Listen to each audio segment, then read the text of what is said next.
오늘은 2021년 8월 15일 성모승천 대축일입니다. 루카가 전한 거룩한 복음입니다. 그 무렵 마리아는 길을 떠나 서둘러 유다 산악 지방에 있는 한 고을로 갔다.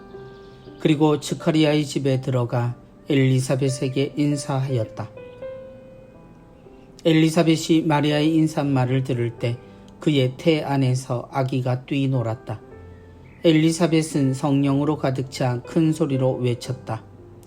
당신은 여인들 가운데에서 가장 복되시며 당신 태중의 아기도 복되십니다.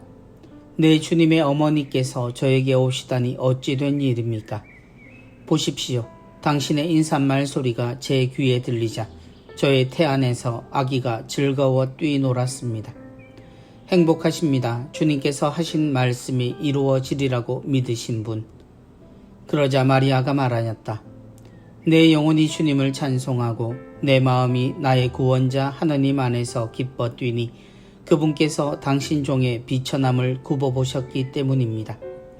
이제부터 과연 모든 세대가 나를 행복하다 하리니 전능하신 분께서 나에게 큰 일을 하셨기 때문입니다.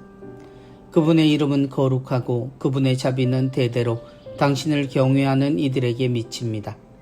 그분께서는 당신 팔로 권능을 떨치시어 마음속 생각이 교만한 자들을 흩으셨습니다.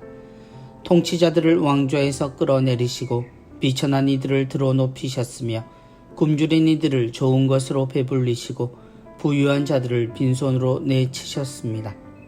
당신의 자비를 기억하시어 당신 종 이스라엘을 거두어 주셨으니 우리 조상들에게 말씀하신 대로 그 자비가 아브라함과 그 후손에게 영원히 미칠 것입니다.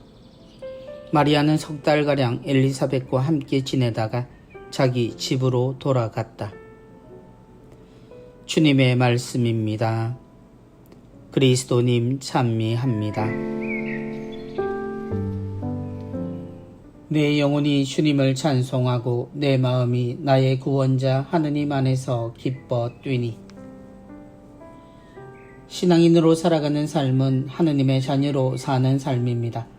하느님께서 우리의 근본이심을 알고 하느님이 만드신 당신을 닮은 존재, 곧 사랑하는 존재로 세상을 사는 것이 우리의 모습입니다. 그럼에도 우리는 자주 우리의 신앙을 고난이나 희생으로 연결시킵니다. 그것은 당연히 예수님의 십자가가 있어서 그럴 수 있다고 생각하지만 실제 예수님의 삶이란 언제나 행복했던 삶이었습니다. 사람들 사이에 사람들과 사는 것이 고단할 수도 있고 실제로 사람보다 더 힘든 장벽이 없는 것도 사실입니다. 우리 대부분의 잘못과 죄는 사람들과 함께 살기에 생겨납니다. 그래서 세상을 떠나고 사람을 떠나 수양을 쌓는 것은 아주 오래된 거의 모든 종교에서 발견되는 삶의 방식, 곧 수도자의 길입니다. 그럼에도 하느님은 사람이 되셨고 사람들 사이에 사셨으며 그 삶을 통해 사람의 모습에 대해 또 사람의 삶에 대해 하느님의 뜻을 알려주셨습니다. 사람들에게 내몰려 마국간에서 태어나셨고 광기의 권력에 이집트로 피신을 하며 뒤늦게 고향으로 돌아와 사시고 목수의 아들로 자라고 목수가 되셨지만 예수님의 삶은 우리의 모든 삶을 고통이 아닌 행복한 삶으로 만드셨습니다. 오늘은 예수님의 어머니 성모님의 승천 대축일입니다. 하느님의 어머니로 교회가 고백하는 어머니의 삶은 처음부터 끝까지 하느님으로 가득했습니다. 아들의 탄생에 대한 예고에 자신의 부족함을 알면서도 아멘으로 답했고 하느님의 세상에 대한 꿈을 노래한 이 어린 어머니가 아들을 통해 늘 가슴에 새겼던 것들은 현실이 되어가는 하느님의 뜻과 그렇게 변해가는 세상과 사람들의 모습이었습니다. 죽음조차도 거룩하게 하신 하느님은 성모님을 통해 하느님의 자녀인 우리의 삶이 얼마나 소중한 것인지 알려주십니다. 그리고 당신의 끝을 어머니는 예수님이 태어나시기 전 이미 고백하고 계십니다. 바로 기쁨이라는 단어로 말입니다. 우리가 기억하고 고백하는 성모님에 대한 이야기들도 예수님의 십자가에서 떠나지 않아서 마치 성모님의 생애 전체가 고통과 인내 그리고 희생의 삶이라고 말하는 경우가 많지만 엘리사벳을 찾았던 이 어머니는 당신이 얼마나 기쁨으로 가득 차 있는지 알려주십니다. 예수님이 보여주신 모든 삶은 세상에서 밀려난 이들이 다시 일어서고 잘못된 질서를 바로 세우는 것이었습니다. 교만한 자들이 흩어지고 통치자들이 내려오고 부유한 자들이 빈손이 됩니다. 그리고 비천한 이들이 들어 올려지고 굶주린 이들이 허기를 면하고 어려움에 있는 이들이 용서와 사랑을 받게 됩니다. 결국 이런 예수님의 가르치심은 십자가로 인해 세상에서 가장 큰 반대를 받으십니다. 세상은 주님을 없애고 자신들이 지키던 하느님을 유지하려 했지만 하느님은 부활로 예수 그리스도의 삶이 옳다는 것을 확인시켜 주셨습니다.